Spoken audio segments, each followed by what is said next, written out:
kita harus sadar bahwa KKB di Papua itu bukanlah orang yang kita anggap sepele. Para oknum-oknum ini, mereka itu pintar sekali membaca peluang, pintar sekali mempelajari tentang kelemahan-kelemahan yang dimiliki negara tercinta kita ini. Salah satunya adalah mereka menggunakan pelanggaran HAM untuk menjadikan senjata supaya memuluskan kejahatan mereka. Sehebat apapun pendekatan kita terhadap para oknum-oknum dari KKB ini, sebaik apapun pendekatan kita terhadap oknum-oknum dari KKB ini, mereka tetap akan menganggap TNI itu sebagai musuh. Mereka akan tetap menganggap siapapun yang mencoba untuk menghalangi mereka akan disikat habis oleh para oknum ini. Nah, pertanyaannya, kenapa sangat sulit sekali KKB di Papua itu diberantas?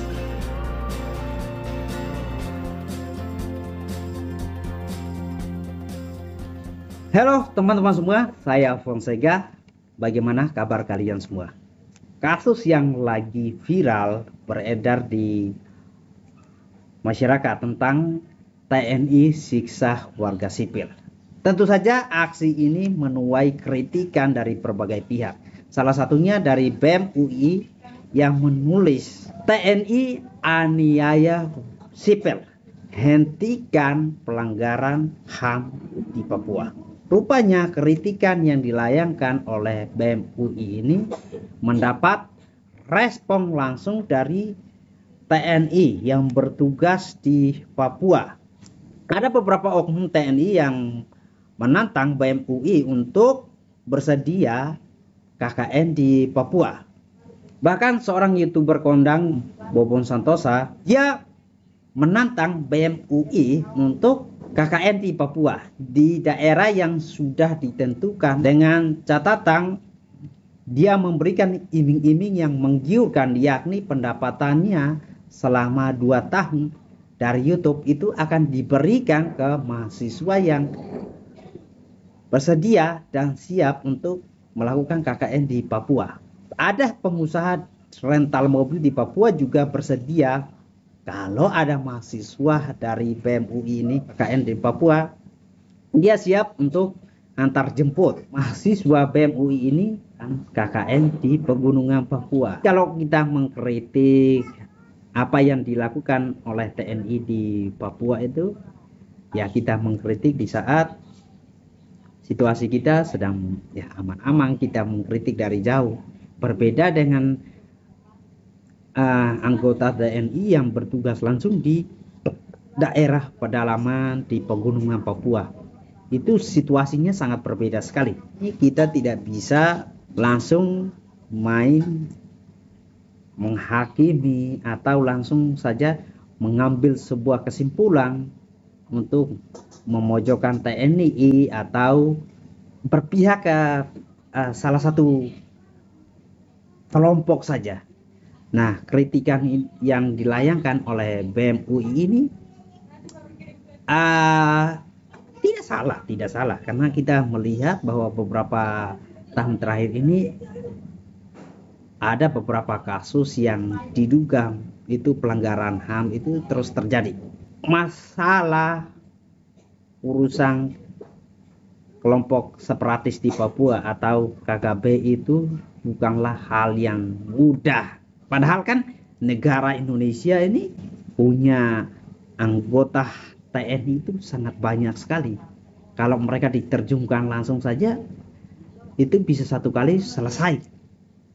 Tapi rupanya itu tidak semudah seperti yang kita pikirkan, tidak semudah seperti yang kita bayangkan. Pertanyaan yang sering ditanyakan oleh publik, kenapa sih sampai sekarang itu KKB di Papua itu sulit sekali diperantas? Kita harus sadar bahwa KKB di Papua itu bukanlah orang yang kita anggap sepele. Para oknum ini mereka itu pintar sekali membaca peluang, pintar sekali mempelajari tentang kelemahan-kelemahan yang dimiliki negara tercinta kita ini. Salah satunya adalah mereka menggunakan pelanggaran HAM untuk menjadikan senjata supaya memuluskan kejahatan mereka.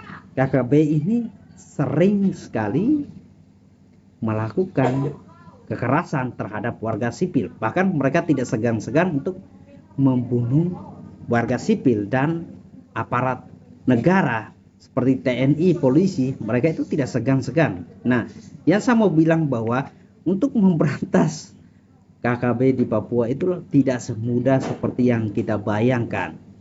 Sehebat apapun pendekatan kita terhadap para oknum-oknum dari KKB ini, sebaik apapun pendekatan kita terhadap oknum-oknum dari KKB ini, mereka tetap akan menganggap TNI itu sebagai musuh. Mereka akan tetap menganggap siapapun yang mencoba untuk menghalangi mereka akan disikat habis oleh para oknum ini. Nah, pertanyaannya, kenapa sangat sulit sekali KKB di Papua itu diberantas? Ini saya temukan artikel di internet ya. Yang pertama itu mereka KKB ini dilindungi. Menurut artikel yang saya baca itu KKB ini dilindungi oleh beberapa tokoh ya. Dan yang kedua adalah KKB ini pintar sekali menyamar menjadi warga sipil. Nah, ini yang sulit sekali untuk dideteksi. Kemungkinan besar yang saya duga adalah kasus pelanggaran atau kasus penganiayaan yang dilakukan oleh oknum TNI terhadap warga sipil itu bisa saja terjadi karena salah sasaran ya. KKB ini bukanlah oknum-oknum yang gampang kita itu. Mereka itu pintar, mereka menyamar menjadi warga sipil. Kenapa sih mereka mau menyamar? Ini perhitungan mereka ya teman-teman semua. Kalau mereka menyamar menjadi warga sipil, kemudian anggaplah mereka ditangkap dan mungkin disiksa atau dibunuh, maka Indonesia akan dituduh dan dihakimi telah melakukan pelanggaran HAM terhadap masyarakat Papua. Mereka menggunakan isu pelanggaran HAM ini sebagai tameng untuk membenarkan diri. Nah, di sini Indonesia memang harus benar-benar hati-hati. Dan alasan yang ketiga adalah kenapa KKB sulit sekali diberantas adalah mereka suka berpindah-pindah, apalagi pintar menyamar menjadi warga sipil. Pertanyaannya, bagaimana hubungan anggota TNI kita atau TNI kita yang sedang bertugas di Papua? Bagaimana hubungan mereka dengan masyarakat sipil di sekitar?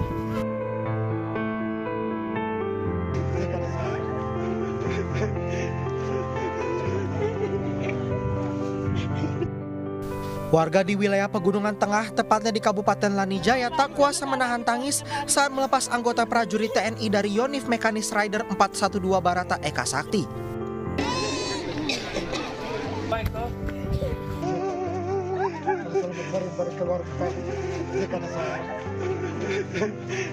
Tangis haru ini menjadi bukti kecintaan mereka kepada personel TNI dari Yonif Mekanis Rider 412 yang selama lebih dari 1 tahun berada di wilayah rawan konflik ini. Bahkan rasa cinta yang begitu mendalam membuat warga Lanijaya sempat membuat rantai manusia untuk menghalangi jalan utama. Mereka seolah tidak rela melepas kepergian para prajurit TNI Yonif Mekanis Rider 412 Barata Eka Sakti untuk kembali ke daerah asal. 12 bulan, sudah selesai. Nanti ada personel baru.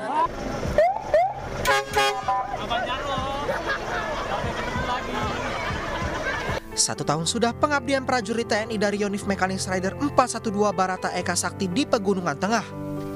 Dalam rentang waktu yang sesaat, telah banyak hal yang telah mereka perbuat. Berbagai fasilitas, baik fisik maupun non-fisik, mulai dari kegiatan belajar mengajar, kegiatan peribadatan, pelayanan kesehatan hingga pembangunan jembatan serta penyediaan sarana air bersih adalah sebagian kecil dari bukti manunggal antara Satgas Yonif Mekanis Rider 412 Barata Eka Sakti dan warga Lanijaya. Saya sendiri menonton beberapa video atau beberapa channel yang dimiliki anggota TNI ya, itu menampilkan aktivitas bagaimana hubungan masyarakat Papua dengan TNI di sekitar itu sangat baik. Bahkan saya melihat bahwa ada beberapa warga sipil itu sering menukarkan hasil bumi mereka dengan beras, dengan mie. Bahkan TNI di sana juga mengajari anak-anak Papua di pedalaman, di pegunungan untuk hidup yang jauh lebih baik. Itu sangat sesuatu pendekatan yang sangat luar biasa sekali teman-teman semua.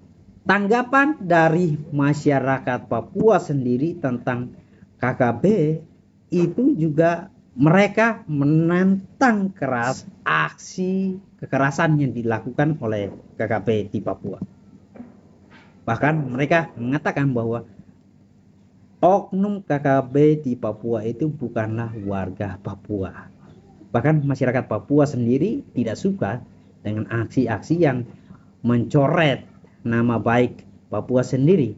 Pertanyaan yang serius yang harus kita tanyakan, apakah oknum dari KKB ini kita masih bisa selamatkan pemikiran ideologi mereka atau tidak?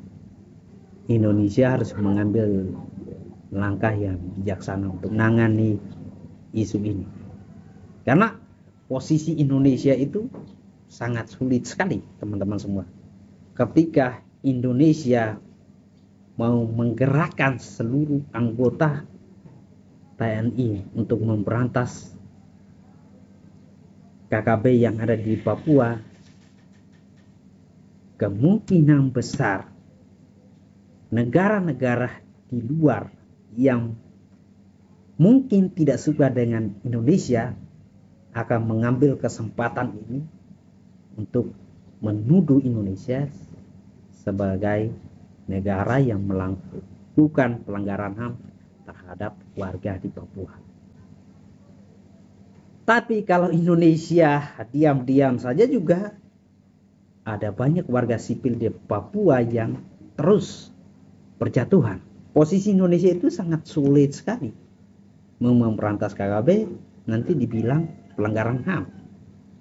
Tapi kalau Indonesia membiarkan terus-menerus, ada banyak warga sipil yang menjadi korban atas ulah dari para oknum KKB yang ada di Papua. Serba susah. Bagaimana tanggapan kalian tentang isu ini? Kira-kira langkah apa yang paling tepat untuk Indonesia ambil supaya bisa membawa kedamaian untuk kita semua? Peace.